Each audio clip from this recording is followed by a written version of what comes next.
Welcome to the Sales Factory live every Monday at 4 p.m. right here on Facebook.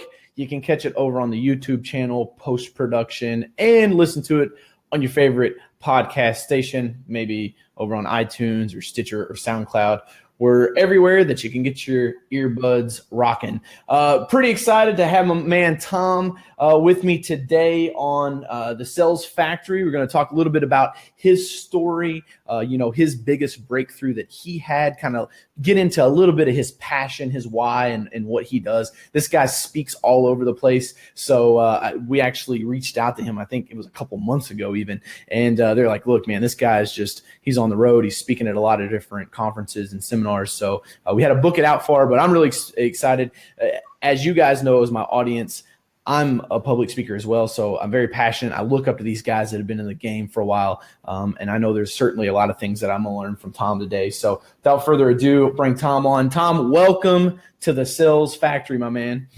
Thanks, Coach. Great to be with you. Absolutely. Appreciate it, man. So why don't we hop right in and tell the folks a little bit about yourself and your background and how you got started and where you are today. Sure. So, I was born and raised in a small town in Minnesota. I went to college at North Dakota State University on an Army ROTC scholarship. I was commissioned in the military. I spent 6 years active duty, 16 and a half Army Reserve, retired as Lieutenant Colonel in 2006. I was in the insurance industry for about 25 years. I was 8 years with MetLife. I was an advisor. I was a manager. And I was a national marketing manager for their variable life product. Then I went over to New York Life. I spent 15 years with New York Life. I started out as an annuity wholesaler. I worked my way up to be a senior executive officer in the company. I then retired from New York Life in 2011, and I started my own business. I've written 4 books on retirement. I've spoken all over the world, and I have a public TV special on PBS called Don't Worry, Retire Happy that has played in over 72 million homes in the U.S. and Canada. Wow. So you've been a little busy, man. So what made you want to get into the insurance industry? Well, what happened was when I was a company commander out of Fort Ord, California, there was a MetLife agent going through my unit selling my soldiers whole life insurance. And at the time, I was a buy term, invest the difference guy. And so I said, who's this guy trying to rip off my soldiers? Bring him to me. And they said, well, he needs your birthday. And I said, well, give him my birthday, but bring him here. And so I met with them. I said, what are you trying to rip off my soldiers? He said, no, I'm trying to protect them and build their retirements. And I said, well, let me see what you got. And he said, well, they gave me your birthday. So I ran an illustration with your name on it. And I'm looking at this thing. And it was, it totally changed my perception on life insurance, 180 degrees. And I said, you get paid to sell this stuff? He said, I get paid good to sell this stuff. I said, I can sell this stuff. And so that's kind of how it happened. Wow, that's awesome, man. And I'm a huge proponent of life insurance. I've had life insurance since I was 21.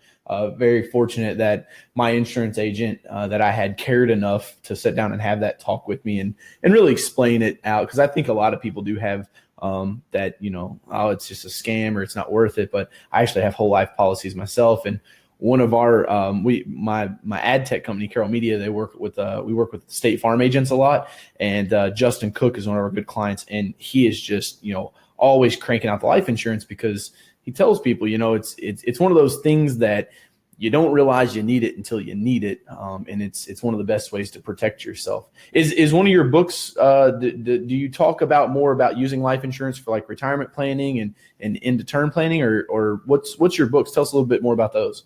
Yeah, so my first book is a book by the name of Paychecks and Playchecks, and that does have a good chunk of information on life insurance. All my books do.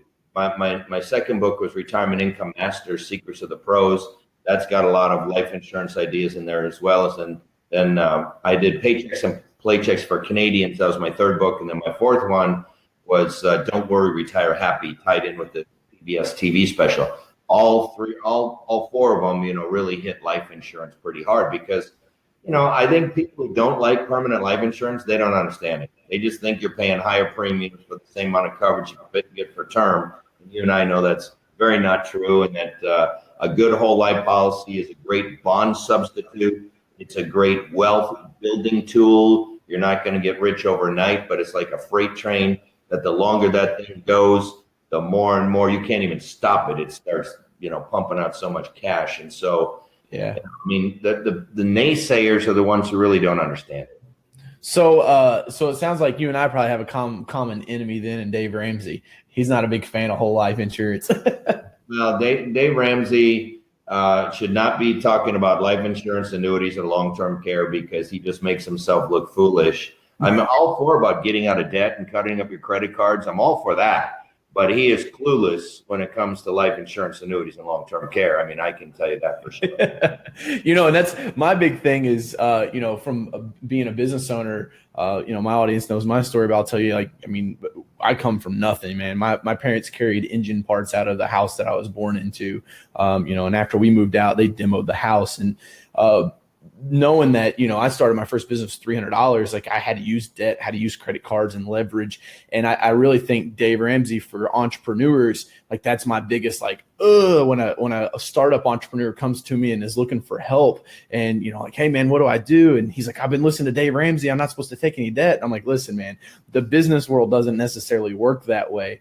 I think Dave just kind of casts that broad net. And unfortunately, I think it misguides a lot of people. Let's talk about, just tell me a little bit about, you kind of had that moment where you saw somebody and they kind of introduced that life insurance to you. But what was really your breakthrough when you said, hey man, I can make something of this. I think this is going somewhere. And maybe it's the breakthrough that you had from going to selling life insurance to more in your speaking career. Tell us a little bit about that. Well, I think, there's certain people that have a huge impact on you. And I know when I was at MetLife, Joe Jordan had an impact on me, Ted Kokuski, Gary Kinder, the Kinder brothers. I mean, I literally learned a business from the Kinder brothers. So they had a huge impact and allowed me to kind of fast track my way to the top. But then when I was at New York Life, a big breakthrough for me is when I got asked to speak at the Boomer Retirement Roadshows. Now, this was back in 2008, 2009.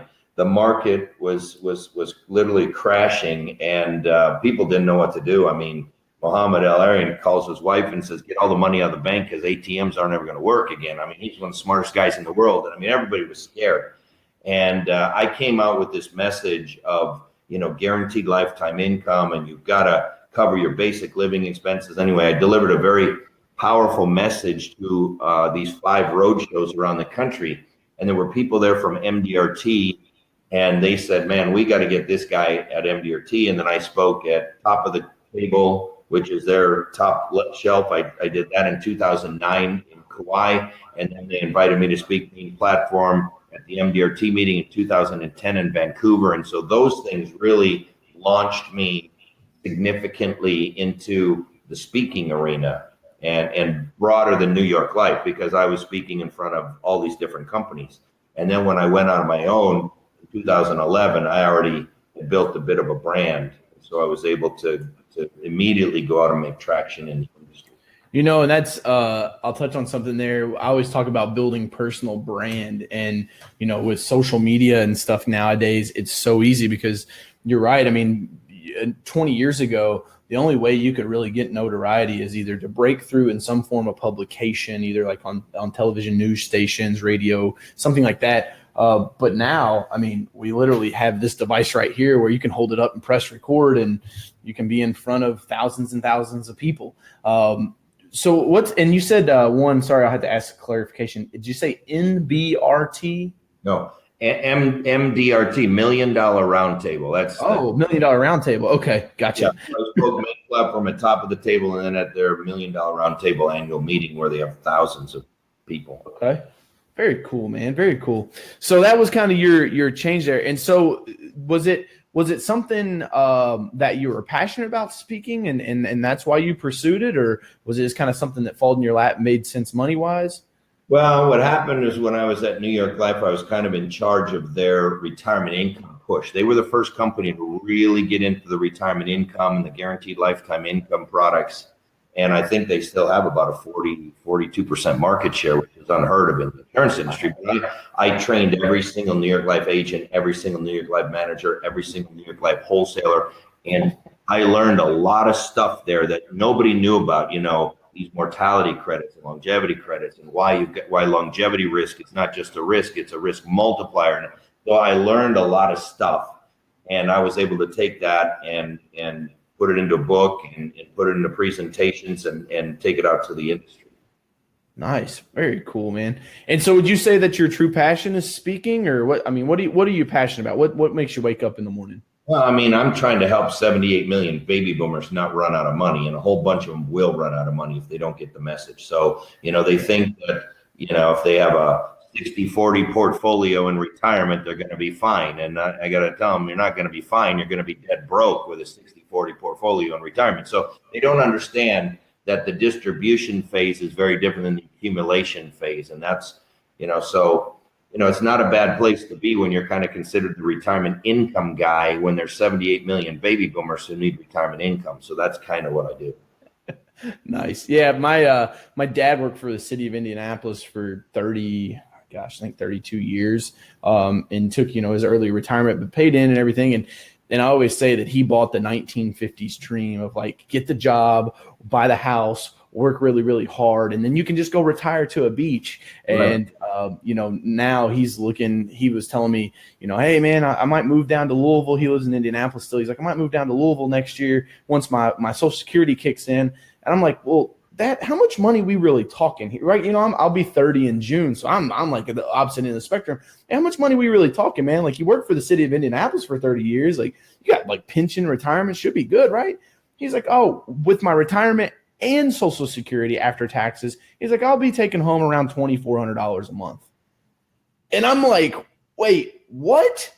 For me, and I get it's retirement, but I'm thinking like $5 or $6 grand, maybe like $2,400 a month, man. You make your bills, your house payment, your utilities, your car payment, your insurance, buy a little bit of food, and then wait it out until next month, it sounds like. Are you seeing a lot of people running into that?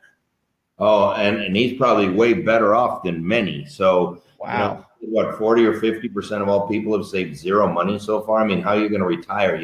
And people have no idea in this low interest rate environment how it's caused them to need to save more money and then have larger life insurance policies. And I always tell people stuff like this. In a 1% interest rate environment, we're basically in a 1% interest rate environment. How much money does it take to provide $50,000 of income? $5 million.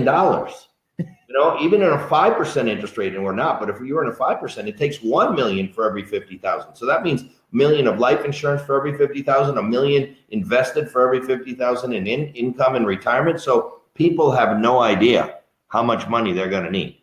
Yeah, absolutely, man. That's, my crowd's more entrepreneurs. And while I have a life insurance and all that kind of stuff, I had a Roth IRA for a while. And, I watched that thing in the market. And for about 4.5 years, I kept making monthly payments. And the guy that was managing it kept taking his piece. But after 4.5 years, it was down 0.5%. And I took that cash out, paid the penalty, but I went and flipped the house in a matter of about 8.5 weeks and made 30 grand off of it. And that was the thing for me. I really pushed my people to real estate because, it provides that passive amount of income. But I think the overlying point here is that no matter what you do, either, building a business, building a real estate portfolio, or, if you have a job, just make sure that you're planning for that. I always like to say the solution's always more money, just go make more money. But I know obviously that's not always a solution for everyone. But yeah, man, good stuff there. What do you think is the biggest lesson that you've gotten so far on success?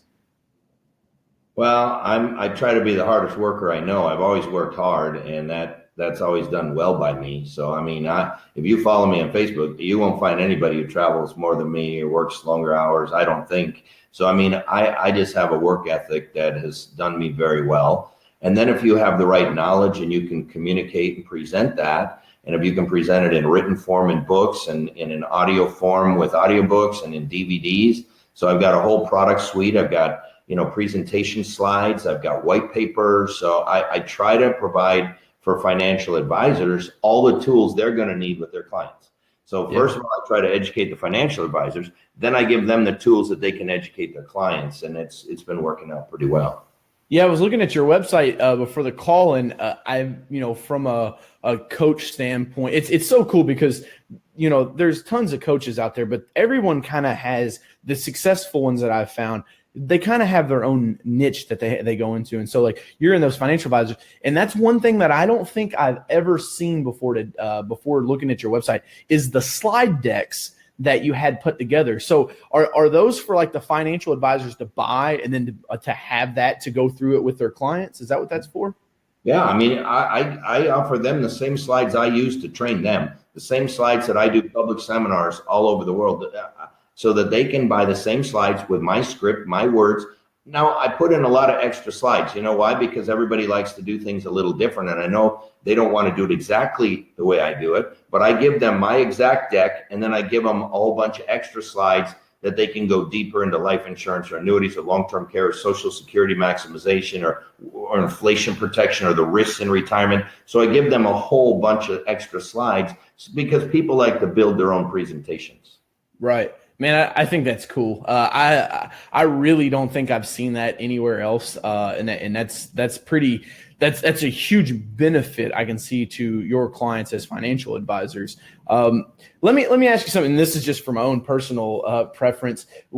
How do you manage such a packed speaking schedule? Because that's ultimately my goal is, I want to be out there sharing my message with entrepreneurs and business owners. Those could be financial advisors and insurance agents, really anybody that's a small service business owner is kind of who I work with personally. How do you keep that schedule? Can you give us a couple of your secrets? Yeah, I mean, I always tell people it's in my calendar. Once it's in my calendar, I'm going to be there. I can't call mom and say, I really don't feel like coming today. And so once it's in the calendar, I'm going to go. Now, I have no employees, which is it's hard for people to believe. I have 0 employees, but I hire a company that does everything for me. And Robbie Roussel, everybody knows Robbie's my right-hand guy. He runs that company. So he books all my travel. He runs the warehouse that ships all my books and all my audiobooks. He schedules all my events. He does all the contracting. So he runs. I do the speaking. That's what I do. I say, Robbie, I do this, and I'm going to do it. As long as I hit it out of the park every time, everything else works. But I got to have a plane ticket. I got to have a hotel. I got to have a rental car. My books got to get there. My social media has to be fed. And so they do all my back office stuff, everything. Run the warehouse. With the books, schedule, they do everything. And so I just do that. I speak and I travel. That's what I do. That's cool, man. Now, does Robbie take on other clients? Yeah, he does. He's got several and he's always looking for new clients, and he runs a first class operation. He can even publish. So like he publishes my books now. I used to use a different publisher. So he publishes the books. We got printers. We got, we found the cheapest way to mail everything to you tell me where in the country, and I can tell you the cheapest way to mail it from our warehouse. So they've got the shipping down to a science, the publishing, the editing, everything. So, I mean, that's huge, man, because I know that's the biggest thing for me is like, I get overwhelmed trying to manage all stuff. And, delegation, I preach this until I'm blue in the face to entrepreneurs is that you have to find, and it's not just entrepreneurs. I think it's every role in the company has to be this way. You have to find your superpower and then do that and only that, and then delegate everything else out. That's obviously easier said than done, but I think a lot of times the business owner or the entrepreneur, they become the bottleneck, and then they want to look at their P&L and say, well, why am I not making the money I want to make, or why aren't I growing as fast as I want to grow? And a lot of times they just need to take a good hard look in the mirror. Yeah. And so Robbie does all that. He's got all the employees. He does all that. I do what I do. But all the back office stuff, that's what he does. And I write a check to his operation every month. Very cool. Robbie, I'm going to be sending you an email. All right. So let's get into our fire round here. Basically, these are your favorite things, Tom. And so I've got 1, 2, 3, 4, 5 questions. So first off is your favorite business book that's not your book.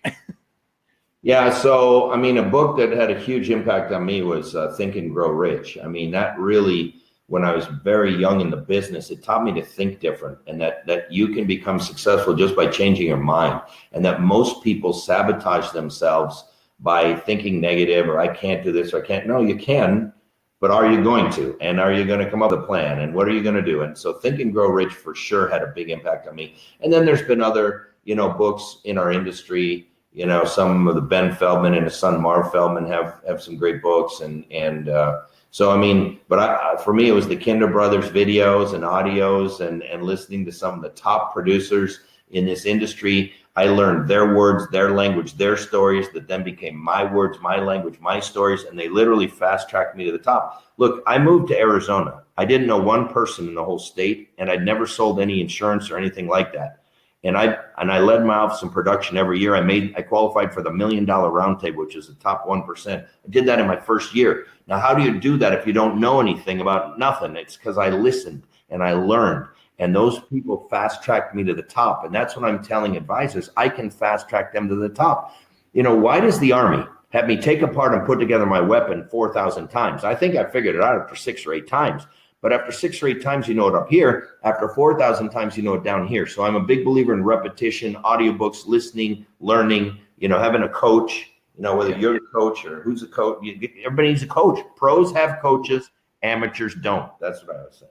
That absolutely, man. I couldn't agree more. And Think and Grow Rich, I had a guy, I was in Detroit last week speaking to about a group of 80 small business owners, and a guy came up and he said, DJ, I just wanted to thank you, not because you taught me how to sell or you taught me anything. He's like, more than anything, man, you've changed my mindset. And that was one of my points in my talk. I said, you can't control anything of this world until you control your mind. And I think Napoleon Hill, man, and, I'm trying to be those, I think some of those guys that came before us and that, I still consider selling personal development really because it's communication. But, I think some of those personal development greats, man, in my generation as millennials, I think it's going by the wayside. So anytime I can push people into Think and Grow Rich or Outwitting the Devil, any Napoleon Hill stuff is solid. So you travel a lot, man. What's your favorite place to travel to? I really like them all. There were a couple sleeper cities when I first started doing it. San Antonio and the Riverwalk. That is beautiful. Yeah.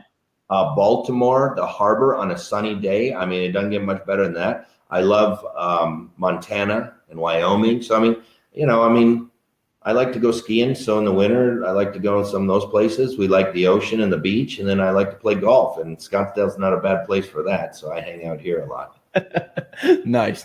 How about your favorite charity to give to? Smile Training. I get pulled by seeing those kids with those cleft palates, and it's just I'm a President's Circle giver with them, and then we tie to our church and stuff. But a Smile Train. In fact, I got a picture right over on my desk. I'm looking at it right now, and those little kids tug at my heart a little bit.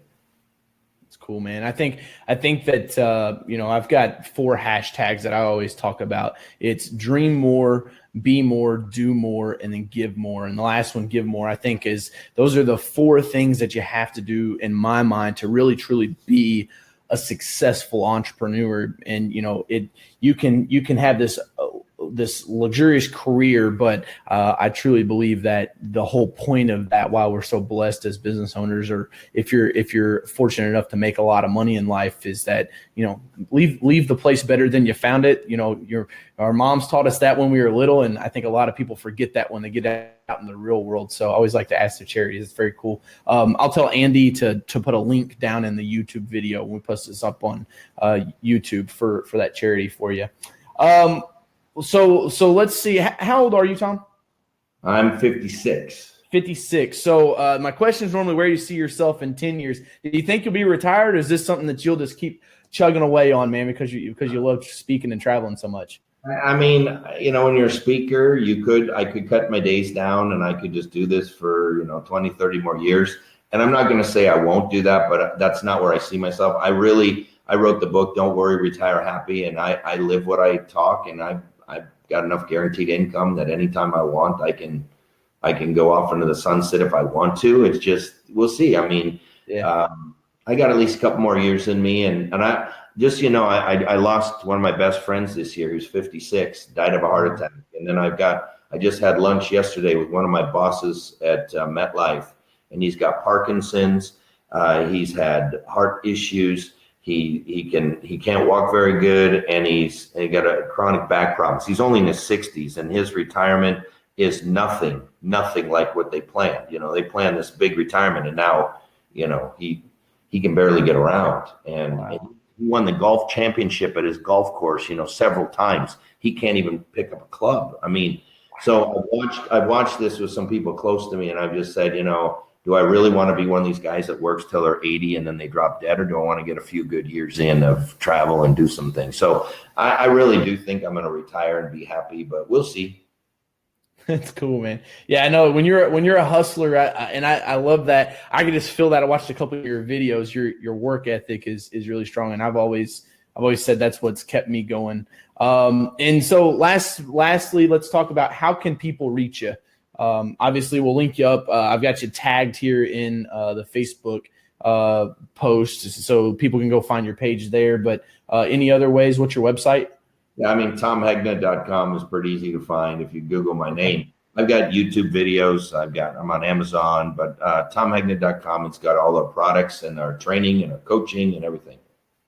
Very cool, man. All right, well, Tom, hey, I really appreciate you coming on today. Any last words before we go? Well, I appreciate it, Coach, and I hope people are watching your show and taking your advice, because you've got a lot of wisdom, and I think people need to learn from others. Learn from other people's mistakes. Don't just you can make all your own mistakes, but if you can learn from other people's mistakes, you're going to get better faster. Absolutely. I had somebody tell me when I decided not to go to college and start my first business, they said, DJ, don't you know all businessmen have huge failures in their life? And I was like, man, I feel like business is kind of like walking through a minefield. And instead of me just closing my eyes and trying to run across it as fast as possible, I'm going to go seek out some guys that's been in the game for a while and say, hey, bro, where's those mines out there? And then tiptoe my way around it. I've had a couple of losses, and I don't ever consider them failures as long as you learn something from them. But yeah, absolutely. Books, video trainings, audio books. We live in the information era. Information's at our fingertips. There's no reason to have to make huge mistakes anymore. So good chat there, man. Appreciate you, Tom. Everybody go follow my man, Tom Hegna. If you got any questions, drop them down in the comment, and we'll make sure that either they get over to Tom, or sounds like they might get to Robbie first. But Tom, really appreciate you having the time set aside to come on the Sales Factory with us. Thanks, Coach. All right. See you guys next week.